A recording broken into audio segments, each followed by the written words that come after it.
கான்ஸ்டிபேஷனுக்கும் உடற்பயிற்சிக்கு என்ன சம்பந்தம் இருக்கு? நம்ம உடற்பயிற்சி செய்யும் போது நம்ம மசில்ஸ்க்கு நிறைய பிளட் சப்ளை தேவைப்படுது. அப்போ வந்து மற்ற ஆர்கன்ஸ்க்கு வந்து பிளட் சப்ளை கட் ஆஃப் ஆகுது. ஸோ சில டைம் வந்து நம்ம இன்டென்சிட்டி ஆஃப் எக்ஸசைஸ் ஜாஸ்தியா இருக்கிறப்போ உணவை ஜீரணம் பண்ணி கழிவுல வெளியேற்ற வேண்டிய நம்ம அந்த கிரைண்டிங் சிஸ்டம் இருக்கு இல்லையா, அந்த இன்டெஸ்டைன்ஸ், ஸ்டொமக் இன்டெஸ்டைன் எல்லாத்துக்குமே பிளட் சப்ளை கம்மியாச்சுன்னா என்ன ஆகுனா நம்ம அந்த ஃபீக்கல் மேட்டர் வந்து குடல்ல தங்கிடும். அப்போ அது மூலமா கூட கான்ஸ்டிபேஷன் வரும். உடற்பயிற்சியே செய்யாம physical inactivity, sedentary life style மூலமா என்ன நடக்குது? இங்கேயும் வந்து ஒரு முக்கியமான நரம்பு மண்டலம் வந்து அதிகமா தூண்டப்படுது. அதுக்கு பேரு சிம்பத்தட்டிக் நர்வஸ் சிஸ்டம். அந்த நர்வஸ் சிஸ்டம் வந்து அதிகமா தூண்டப்பட்டுச்சுன்னா நம்ம வயிறுக்கு இந்த குடலுக்குலாம் போக வேண்டிய பிளட் சப்ளை, அதுக்கு பேரு ஸ்பிளான்க்னிக் சர்க்குலேஷன், அது வந்து அஃபெக்ட் ஆகுது. ஸோ உடற்பயிற்சி செய்யாம இருந்தாலும் நம்மளுக்கு இந்த பவல் மூவ்மெண்ட்ஸ்லாம் அஃபெக்ட் ஆகி கான்ஸ்டிபேஷன் வரவும் வாய்ப்பு இருக்கு. கான்ஸ்டிபேஷன் வராம இருக்கிறதுக்கு சரி சாலிட் ஃபுட் அவாய்ட் பண்ணிடலாம், லிக்விட் ஃபுட்டா நம்ம எடுக்கலாம் அப்படின்னு பார்த்தா லிக்விட் ஃபுட் வந்து நம்மளுக்கு குயிக்கா டைஜஸ்ட் ஆயிடும். நம்மளுக்கு வந்து ஒரு ஃபுல்ஃபில்லிங், அந்த சாட்டியேஷன் சொல்லுவோம், நம்மளுக்கு வந்து ஒரு திருப்தியான ஒரு இன்டேக்கா இருக்காது. உடனே நம்மளுக்கு பசி வர ஆரம்பிச்சிடும்.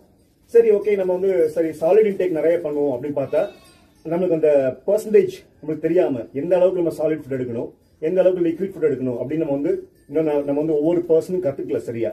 ஸோ அப்ப என்ன ஆகுனா அந்த சாலிட் ஃபுட்டோட இன்டேக் அதிகமாயிடுச்சு அப்படின்னா அப்பயும் வந்து குடல் வந்து ரொம்ப டயர்ட் ஆயிடும். குடல் வந்து இந்த மாதிரி டயர்ட் ஆயிடுச்சுன்னா நம்மளுக்கு வந்து அது எஃபெக்டிவா அந்த ஃபீக்கல் மேட்டரை வெளியில கொண்டு முடியாம அங்க ஃபீசஸ் வந்து நம்ம குடல்லே தங்கிடும்.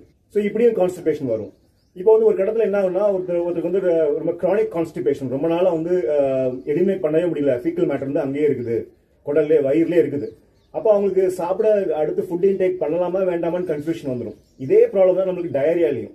டயரியால நம்மளுக்கு வந்து கண்ட்ரோல் இல்லாம எக்ஸசிவா வந்து ஃபீக்கல் மேட்டர் போய்கிட்டே இருக்கு. நம்மளுக்கு வாட்டர், எலக்ட்ரோலைட்ஸ் எல்லாமே வந்து வெளியிலே போய் அது ஒரு ஈவன் சம்டைம்ஸ் லைஃப் செட்டனிங் ப்ராப்ளமா கூட மாறிடுது. ஸோ கான்ஸ்டிபேஷன்லையும் சரி டயரியாலையும் சரி ஒரு பர்சனை வந்து ஃபுட் இன்டேக் பண்ண முடியாத அளவுக்கு ஒரு கன்ஃபியூஸ் ஸ்டேட்டுக்கு பாடியும் போயிடுது, மைண்டும் போயிடுது. ஸோ ஸ்டோர் ஆன ஃபீக்கல் மேட்டர் வந்து வெளியில வந்தாகணும், வயிற்றுக்குள்ளே இருக்கக்கூடாது. ஏன்னா ஒரு கடத்துக்கு மேல அது இன்டெஸ்டைனை வந்து அது பாழ்படுத்திடும். சம்டைம்ஸ் ஈவன் சிவியர் ஸ்டேட்ல இன்டெஸ்டைன் ரப்சர் கூட வாய்ப்பு இருக்கு. இந்த மாதிரி கான்ஸ்டிபேட்டட் ஸ்டேட்ல நமக்கு வந்து குவிக்கஸ்ட் ரெமெடி என்ன அப்படின்னு எல்லாம் சர்ச் பண்ணுவாங்க. நிறைய ரெமெடிஸ் இருக்கிற மாதிரி இருக்கு. ஆனா பாடி அதோட டைம் எடுத்துக்கும். சிலருக்கு வழியே தெரியாம எனிமா வந்து சூஸ் பண்ணுவாங்க. அதுவே சிலருக்கு வந்து ஹேபிட்டா மாறிடுச்சுன்னா நம்மளுக்கு நேச்சுரலா இருக்கக்கூடிய டிஃபெகேஷன் ரிஃப்ளெக்சஸ்லாம் வந்து ஃபியூச்சர்ல அஃபெக்ட் ஆகும். இந்த டிஃபெகேஷன் ரிஃப்ளெக்சஸ்லாம் நம்மளுக்கு ப்ராப்ளம் வந்துச்சுன்னா அப்புறம் காலம் ஃபுல்லா நம்மளுக்கு ஃபியூச்சர்ல நம்ம வந்து இயற்கையா பாடி வேஸ்ட்டை எலிமினேட் பண்ண முடியாத சூழ்நிலைக்கு உடம்பு போயிடும்.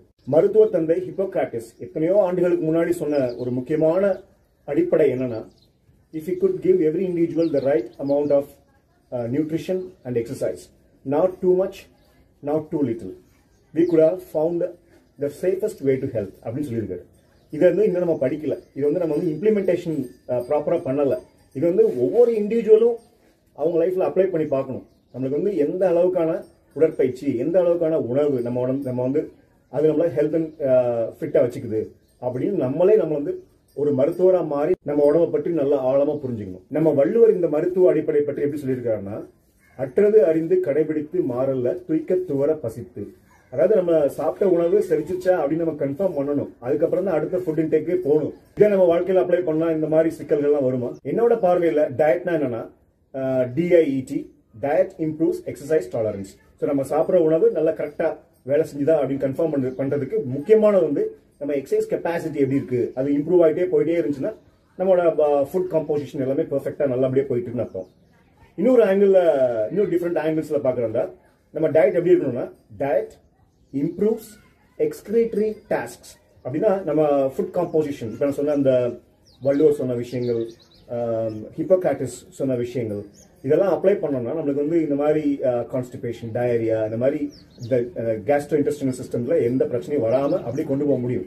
ஸோ நம்மளோட ஃபுட் காம்போசிஷன் இதெல்லாம் கரெக்டா இருந்துச்சுன்னா நம்மளுக்கு வந்து இந்த எக்ஸ்கிரீஷன், இந்த உடல் கழிவுகளை வெளியேற்றக்கூடிய அந்த எக்ஸ்கிரீட்டிவ் டாஸ்க் எல்லாமே வந்து நல்லா இம்ப்ரூவ் ஆயிடும் பாடியில. அதுதான் அதுக்கு மீனிங், டிஐஇடி. இன்னொரு ஆங்கிள் பார்த்தா நம்ம டயட் ராங்கா இருந்துச்சு அப்படின்னா, டயட் இம்பேர்ஸ் எக்ஸ்கிரீட்டிவ் டாஸ்க். அப்படின்னா நம்ம டயட் வந்து ராங் டயட்டா இருந்துச்சுன்னா நம்ம வயிறு, குடல் எல்லாமே வந்து தாறுமாறா வேலை செஞ்சு குழம்பி போயிடும். நம்மளுடைய டைஜஸ்டிவ் சிஸ்டம் பற்றி நம்ம லேர்ன் பண்றதுக்கு நிறைய விஷயங்கள் இருக்கு. அது முக்கியமா அந்த கான்ஸ்டிபேஷன் பற்றி பேச வேண்டிய விஷயங்களும் நிறைய இருக்குது. ஆனா கான்ஸ்டிபேஷன் வந்து நம்ம வந்து அண்டர் எஸ்டிமேட் பண்ண முடியாத அளவுக்கு ஒரு ஹைலி ரிஸ்கி மெடிக்கல் கண்டிஷன் தான். அந்த அளவுக்கு அது போக வாய்ப்பு இருக்கு.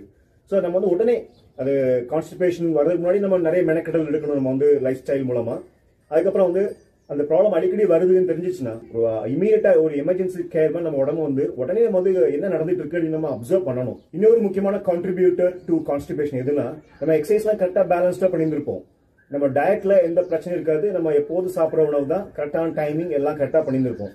ஆனா தூக்கம் டிஸ்டர்ப் ஆயிருக்கும். ஸ்லீப் டிப்ரிவேஷன், இன்சோம்னியா, இந்த மாதிரி தூக்கம் சம்பந்தப்பட்ட கோளாறுகள் இருந்துச்சுன்னா அது மட்டுமே கூட போதும் கான்ஸ்டிபேஷனோட ரிஸ்க் அதிகமாகுது அப்படின்னு ரிசர்ச்சர்ஸ் கண்டுபிடிச்சிருக்கு. நான் அடிக்கடி ரெக்கமெண்ட் பண்ற விஷயம் என்னன்னா, நம்ம சாப்பிட்ற உணவு என்ன, டெய்லி என்ன இன்டேக் பண்றோம் அப்படிங்கிறது சும்மா நோட் பண்ணிட்டே வரணும். ஃபுட் டைரி நம்ம மெயின்டைன் பண்ணிட்டே இருக்கணும். இந்த மாதிரி ஃபுட் டைரி மெயின்டைன் பண்ணும்போது நம்மளுக்கு ஒரு ஐடியா கிடைக்கும், எதனால நம்மளுக்கு வந்து எக்ஸசைஸ் பர்ஃபார்மன்ஸ் இம்ப்ரூவ் ஆகல, இம்ப்ரூவ் ஆச்சு, எதனால நம்மளுக்கு வந்து டைஜஸ்ட் சிஸ்டம் வந்து நல்லா பெட்டரா ஃபங்க்ஷன் ஆகுது, ஏன் நம்மளுக்கு வந்து அடிக்கடி இந்த வயிறு சம்பந்தப்பட்ட கோளாறுகள் வருது அப்படின்னு நம்ம வந்து இந்த ஃபுட் டைரி மெயின்டெனன்ஸ் மூலமா நம்ம தெரிஞ்சுக்க முடியும். இந்த ஃபுட் டைரியிலேயே நம்ம வந்து இந்த பிரிஸ்டல் ஸ்டூல் சார்ட் அப்படின்னு ஒரு சார்ட் இருக்கும், அதை நீங்க ரெஃபர் பண்ணி பாருங்க. நம்மளுடைய ஸ்டூல் வந்து என்ன ஃபார்மட்ல எக்ஸ்பிளிட் ஆகணும் அப்படின்னு இருக்கும்.